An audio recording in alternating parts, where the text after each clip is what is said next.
This is the day everything changed. Look at this scene. What you are witnessing right now is not a drill, is not political theater. It is the moment a legal noose, tightened for years, finally cinched shut. We are watching federal authorities take possession of the empire, not through lawsuits or paperwork, but with physical force and padlocks. For the first time in American history, the vast commercial kingdom of a sitting president is being dismantled, piece by piece. And the reason why is what will leave you stunned. I need you to understand what you are seeing is not a foreclosure. This is a federal civil asset forfeiture proceeding.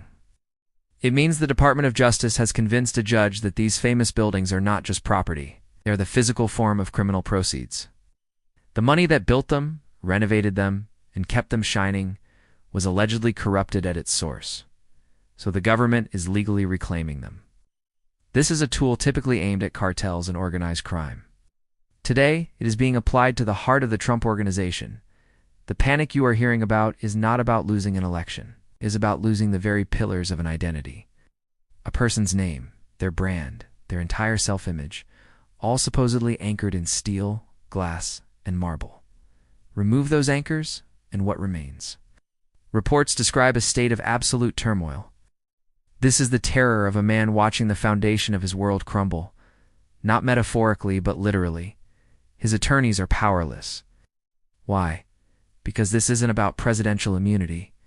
The Supreme Court's ruling on official acts offers zero protection for a private real estate portfolio allegedly funded by foreign bribes and financial conspiracies. This is the critical retention point his legal team completely overlooked. They were so focused on keeping him out of a criminal cell, they forgot to shield the assets.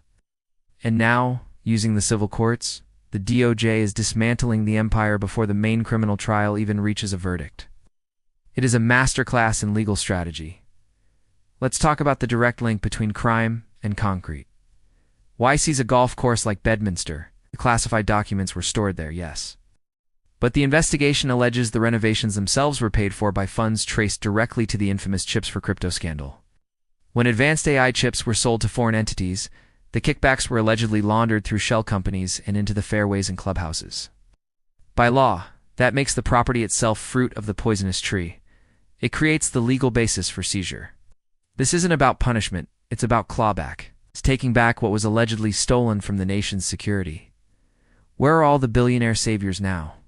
Where are the financial lifelines from allies? They are silent. They are watching federal marshals at the gates, and they are frozen.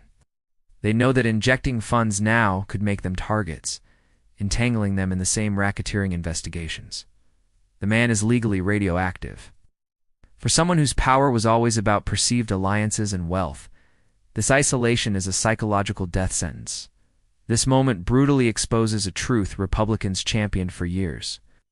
They sold the narrative of a business genius, a master builder. What we see today is the alleged reality. A grifter who used the highest office to prop up a failing enterprise. Every senator who voted to acquit in past trials voted to protect what the DOJ now calls a criminal operation. The government is doing the job the Senate refused to do. They're erasing that corruption from the American skyline.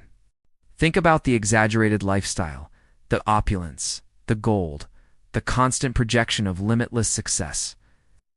This narrative suggests it was all a mirage, funded by compromising national interests. So when you see property of the U.S. government signs being posted, it should feel like a reckoning. The club, that tower, were not just buildings. They were, according to the indictment, scenes of the crime and vaults for secrets. It is a deeply symbolic repossession. His defenders have no ground to stand on. How do you argue? You claim the government can't seize assets tied to crime? The law says it can. You cry political persecution? Evidence is nonpartisan. A bank ledger doesn't have a party affiliation.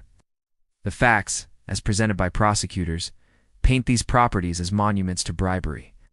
His supporters are watching the raid footage and realizing a hard truth. Their movement may have been funding a lifestyle, not a revolution. Stay with me, because the implications accelerate everything. A president whose assets are seized is a president with no leverage. He is reportedly leveraged to the absolute limit, with debts in the hundreds of millions to entities abroad. Now the collateral, the buildings, is gone. Loans can be called. This could trigger a personal financial collapse while in office. What does that create? A desperate, financially ruined commander-in-chief is the ultimate national security risk.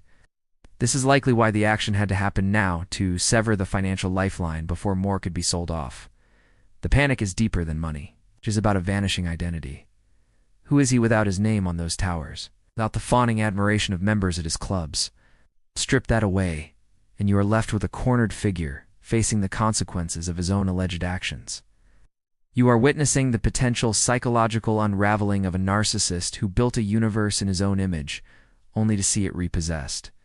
And what about the evidence found during these seizures? Sources indicate that within safes in Trump Tower, marshals discovered the original physical ledgers from World Liberty Financial. These are the paper trails that allegedly connect the digital cryptocurrency scams directly to the property deeds.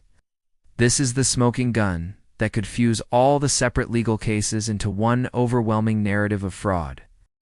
You might be asking, is this even legal to do to a president? The answer is a definitive yes. And the Civil Asset Forfeiture Reform Act has no exemption for the Oval Office. If you use illicit funds to acquire an asset, the government can take the asset.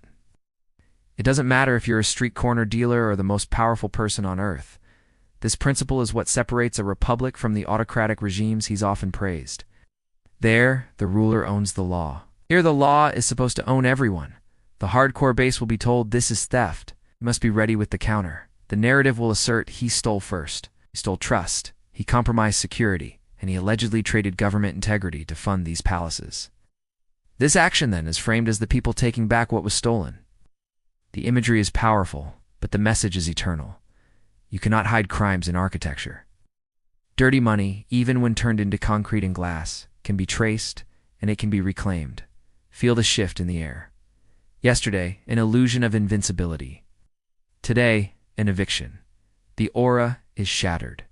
The panic is genuine because he sees the horizon, and it doesn't feature a golden escalator. It features a stark courtroom and the sterile reality of confinement. This seizure is step one in deconstructing an entire myth. He is being stripped down to the bare facts, and those facts, as presented by prosecutors, are damning. As we watch these federal agents work, remember they are the mechanics of accountability. They are executing a court order against immense power. They are walking into the dragon's lair and taking the treasure. It's perilous but necessary. They are securing evidence and preventing a last-minute liquidation or escape. This is the apparent endgame. The panic is real, the seizure is happening, the legal challenges appear monumental. A legacy is being repossessed in real time. We built a fortress on sand, and the tide of justice has finally rolled in. Do not look away. Witness it. Remember it. This is what happens when institutions finally stir. The rule of law is awakening. Corruption loses its house when the law holds the key. An empire built on secrets will always face a dawn of reckoning. If this breakdown of history in the making gave you clarity, do the one thing that helps this channel grow. Like this video and subscribe to Winds of Thought. We connect the dots.